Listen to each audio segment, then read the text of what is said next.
નમસ્કાર, આપ જોઈ રહ્યા છો સ્પાર્ક ટુડે ન્યૂઝ। હાલમાં જ રાજ્ય સરકારના વહીવટી વિભાગ દ્વારા 72 જેટલા આઈએએસ અધિકારીઓની બદલી કરવામાં આવી હતી, જેમાં જિલ્લા વિકાસ અધિકારી તરીકે ફરજ બજાવવામાં આવતા મમતા હિરપરાની બદલી અમદાવાદ ખાતે ડેપ્યુટી કમિશનર તરીકે થઈ છે।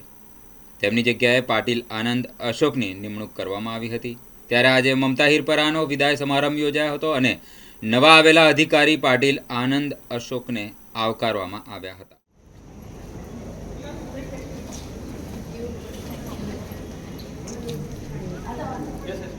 વડોદરા સાથે આપણા નવીન વિડીયો સાહેબ પરીક્ષા આપવાનું છે, તો સૌપ્રથમ સૌને આપણે ઉભા થઈને તાળી પાડીને આવકાર આપીએ।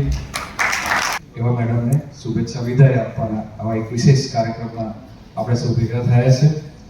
શ્રી આનંદ પાટીલ સાહેબ આમ તો મૂળ પ્રયોજના વહીવટ અધિકારી કામો છે એ ખૂબ સારી રીતે કરવા માટેનો અભિગમ સમગ્ર જિલ્લા પંચાયત આનંદ પાટીલ સાહેબ, અધિક કલેક્ટર સાહેબ પોતાની શુભેચ્છાઓ આપને શાબ્દિક રીતે આપવા માંગે છે, તો સૌપ્રથમ શ્રી સુરજ એમ દ્વિવેદીને વિનંતી કરીશ, અધિક મુખ્ય શીખવાડી છે આપે જે માર્ગ ચીંધ્યો છે એ માર્ગ ઉપર ચાલી અને હજુ પણ જિલ્લા પંચાયતને આગળ લઈ જવા માટે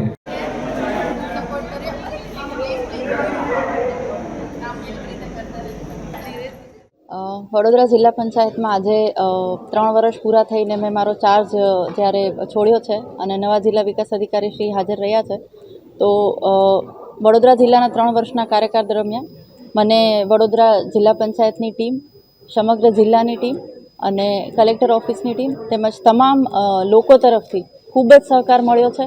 હું જિલ્લાના તમામ લોકોનો ખૂબ ખૂબ આભાર માનું છું કે એમણે મારા કાર્યકાળ દરમિયાન મને તમામ વસ્તુઓમાં ખૂબ જ સપોર્ટ કર્યો। હવે જ્યારે નવી જગ્યાએ જવાનું છે એ પણ એક નવો વિષય છે અને ત્યાં પણ આખી નવી જવાબદારીઓ આવવાની છે, તો બને એટલી સારી રીતે એ જવાબદારીઓ નિભાવી શકાય એના માટે હું પૂરતો પ્રયત્ન કરીશ અને ફરીથી હું વડોદરા જિલ્લાની તમામ ટીમ, તમામ લોકો તેમજ મીડિયાના મિત્રોનો તમામ પ્રકારનો સપોર્ટ કરવા માટે ખૂબ ખૂબ આભાર વ્યક્ત કરું છું। Thank you. હું અત્યારે જ ચાર્જ લીધેલું છું જિલ્લા વિકાસ અધિકારી વડોદરા તરીકે, અને સરકારે મને ઘણી બધી જવાબદારી આપેલી છે અને વડોદરાને લોકોને મારા સેવાનો ફાયદા થાય એવી મારી અપેક્ષા છે અને બાકી હું ધન્યવાદ આપું છું અને ધન્યવાદ।